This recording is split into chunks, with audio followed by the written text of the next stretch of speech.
ಅದಕ್ಕೆ ಹಾ ನಿಮ್ಮಮ್ಮ ಫೋನ್ ಮಾಡ್ತಾ ಇದ್ದಾರೆ, ತಗೊಳ್ಳಿ. ನಮ್ಮಮ್ಮನ ಕೊಡು.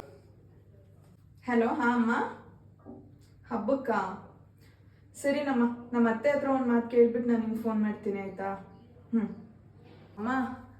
ಏನಮ್ಮ? ಅದಕ್ಕೆಗೆ ಅವ್ರಮ್ಮ ಫೋನ್ ಮಾಡಿ ಹಬ್ಬಕ್ಕೆ ಕರೀತಾ ಇದ್ದಾರೆ, ನಿನ್ನ ಹತ್ರ ಬಂದು ಕೇಳ್ತಾರೆ ಹಬ್ಬಕ್ಕೆ ಹೋಗ್ತೀನಿ ಅಂತ. ಹೋಗ್ಬೇಡ ಅಂತ ಹೇಳು. ಅವ್ರು ಹೊಟ್ಟೋಗ್ಬಿಟ್ರೆ ಮನೆ ಕೆಲಸ ಎಲ್ಲ ಯಾರು ಮಾಡ್ತಾರೆ? ಹೌದಾ? ಅವಳು ಅವ್ರ ಅಪ್ಪನ ಮನೆಗೆ ಹೋಗ್ಬಿಟ್ರೆ ಇಲ್ಲಿರೋ ಕೆಲಸ ಎಲ್ಲ ಯಾರು ಮಾಡ್ತಾರಂತೆ? ಸರಿ, ಅವಳು ಕೇಳ್ಕೊಂಡು ಬರಲಿ ಇರು, ನನ್ನ ಹತ್ರ ಸರಿಯಾಗಿ ಹೇಳಿ ಕಳಿಸ್ತೀನಿ ಅವಳಿಗೆ. ಹೋಗು, ನೀನು ನಿನ್ನ ಕೆಲಸ ನೋಡ್ಕೊ ಹೋಗು, ಮಾಡ್ತೀನಿ ಅವಳಿಗೆ. ಹ್ಞೂನಮ್ಮ, ಸರಿ, ಹಾಗೆ ಮಾಡು. ಯಾಕಮ್ಮ ಬೇಕು ಇಂಥ ಲೋಕ? ಅತ್ತೆ, ಕಾಫಿನ ಅಲ್ಲೇ ಇಟ್ಟಿರು, ಬೆಡ್ಶೀಟ್ ಎಲ್ಲ ಮಡಿಸ್ಬಿಟ್ಟು ಬಂದು ನಾನು ಕುಡಿತೀನಿ. ಸರಿ ಅತ್ತೆ, ಆಯ್ತು, ಅಲ್ಲೇ ಇಡ್ತೀನಿ. ನಿಂತ್ಕೋ ಇಲ್ಲಿ. ಹಾ, ಏನಾದ್ರೂ ಕೇಳೋದಿತ್ತಾ? ಏನಿಲ್ಲ ಅತ್ತೆ. ಪರವಾಗಿಲ್ಲ, ಕೇಳು. ಏನಾದ್ರೂ ಕೇಳೋದಿತ್ತಾ? ಅತ್ತೆ, ಅದು ಹಾ ಪರವಾಗಿಲ್ಲ, ಕೇಳು. ಅಮ್ಮ ಫೋನ್ ಮಾಡಿದ್ರು ಹಬ್ಬಕ್ಕೆ ಊರಿಗೆ ಬಾ ಅಂತ.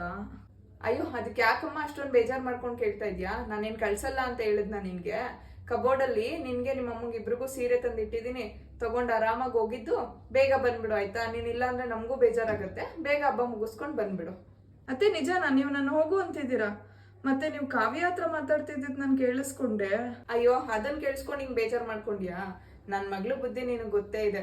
ನಾನೇನಾದ್ರೂ ಇಲ್ಲ ನಾನು ಕಳಿಸ್ತೀನಿ ಅಂತ ಅವಳು ಮುಂದೆ ಏನಾದ್ರೂ ಹೇಳಿದ್ರೆ ಇವ್ರಿಗೆ ಅದಕ್ಕೆ ಮೇಲೆ ಪ್ರೀತಿ ಜಾಸ್ತಿ ಅಂತ ಅದಕ್ಕೂ ಬೇಜಾರು ಮಾಡ್ಕೊಂತಾಳೆ. ಅದಕ್ಕೆ ಅವಳು ಮುಂದೆ ಸುಮ್ಮನೆ ಆ ಥರ ಮಾತಾಡ್ದೆ. ನೀನು ಆರಾಮಾಗಿ ಹೋಗ್ಬಾದ್ರೆ ನಾನು ಹೋಗಿ ಬರ್ತೀನಿ, ಬೇಗ ಬಂದ್ಬಿಡ್ತೀನಿ.